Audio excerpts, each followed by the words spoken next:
I'm Kimberly, 29. The Seattle rain is gently tapping against my apartment window as I sit here, reflecting on how far I've come. It's been 2 years since I left Denver, and now, as I look around at the life I've built here, I can't help but think about the journey that led me to this point. It all started when I returned from an 8-week project management certification program in Vancouver. I was excited to get back to Denver, to my fiancé Ethan, and our plans for a wedding. But as soon as I inserted my keycard into my apartment door lock, I sensed something was off. The familiar smell of coffee beans and lavender air freshener filled the air, yet there was an underlying tension. Aunt Vivian was standing in my living room. She was 55, a woman with a haughty demeanor and a knack for causing trouble. Her expensive silk scarf caught the afternoon light as she flashed me a smile that didn't reach her eyes. "Welcome home, dear," she said, handing me a white envelope with a gold border. I recognized it from the wedding planning websites I'd been browsing. My hands trembled as I opened it. Inside was an invitation to the wedding of my cousin Lily and Ethan. I felt the room spin. I immediately tried to call Ethan, but his number had blocked me. Aunt Vivian perched on the couch Ethan and I had picked out last year, and with a sickly sweet voice, she said, "They realized they were meant to be while you were gone." Ethan felt abandoned. As I looked around the room, our engagement photos mocked me.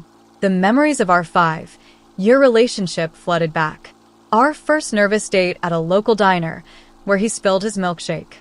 Moving in together after a year, with his old furniture clashing with my modern pieces. His proposal in our favorite park, simple and perfect. I also remembered our last video call, his distracted answers, and the way he rushed to end the conversation. Aunt Vivian explained that Lily, who worked part-time at a beauty salon, had been there for Ethan while I was away. She'd been bringing him dinner and inviting him to family gatherings I knew nothing about. Then I checked my banking app on my laptop. I discovered that Ethan had quit his software engineering job 6 months ago without telling me. Aunt Vivian stood up, smoothing her designer dress, and said, "Lily won't abandon him for a career like you did." After she left, I sank to the floor, surrounded by the life I thought I was coming back to. I started pulling down the photo frames, and each happy moment turned into a lie. That night, at 3 a.m., my mom called. Her voice was full of exhaustion. She told me that my dad had confronted Aunt Vivian. It turned out that Aunt Vivian had seen my dad first at a music festival. She'd spent weeks telling everyone they were dating, but in reality, she'd just waved at him once. When my dad asked my mom to dance at a local fair, Aunt Vivian stopped speaking to my mom for months. 6 weeks after my parents got engaged, Aunt Vivian married a man named Greg. When Greg left her with a young Lily, my dad started sending her $400 every month to help with rent. He'd been doing it for 22 years, but he finally stopped that night, saying he wouldn't fund the destruction of my happiness. Aunt Vivian had shown up at my parents' house, demanding the wedding fund we'd saved. She claimed it now belonged to Lily because I'd abandoned Ethan. I was furious. I'd been gone for 8 weeks for a certification Ethan had encouraged me to get. I decided I needed a fresh start. I had a friend, Mia, from work who had a spare room in Seattle. I'd already applied for jobs there. I told my mom I was closing the wedding fund account the next day. I was done paying for a war that started before I was born. Just then, my dad came in. His eyes were red, and his hair was messy. He hugged me tightly and said, "I've got you." He showed me the bank statements of all the money he'd sent to Aunt Vivian over the years. He said he'd thought he was helping, but he'd just been funding her revenge. 2 weeks later, I moved to Seattle. At first, the unfamiliar view of Puget Sound terrified me. But as days turned into weeks and weeks into months, I started to build a new life.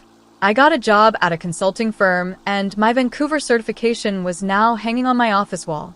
I joined a cooking class on Thursday evenings, where I met new people. I also joined a grief support group, and sharing my story there helped me heal. I got promoted to team lead 6 months earlier than expected. Meanwhile, through the family grapevine, I heard that Ethan still hadn't found a stable job, and Lily's part-time job barely covered their rent. They'd moved in with Aunt Vivian. I didn't feel any joy or pain about their situation, It was just a fact. Then, after 7 months of silence, I received an email from Ethan. He was asking for his share of the wedding fund because they were facing eviction. I replied with calm precision, telling him he'd forfeited his right to the money when he ghosted me and married my cousin. 2 weeks later, my mom called to say that Aunt Vivian, Ethan, and Lily had shown up at my parents' house, demanding the wedding money again. My dad finally snapped. He told Aunt Vivian that she'd used our family's kindness to destroy my happiness. He also stopped sending her the monthly money. The family group chat exploded. Some sided with Aunt Vivian, while others supported my dad. Lily even messaged me, asking if her mom had planned all this. She said Ethan was just playing video games while she worked, and she'd realized their marriage was a mistake. I ignored her message. The Seattle rain kept falling, washing away my remaining anger. I knew I was building a life they couldn't touch. Eventually, Lily went to therapy and recognized the patterns from her childhood. She apologized to me, and I told her I hoped she'd find peace. She moved to Florida for a fresh start. Ethan went back to software engineering. Aunt Vivian was diagnosed with aggressive breast cancer. I decided to send her flowers, but I set boundaries. I wasn't going to rush to her bedside where I wasn't wanted. Now, as I sit here with my boyfriend Ryan, we're planning our small wedding.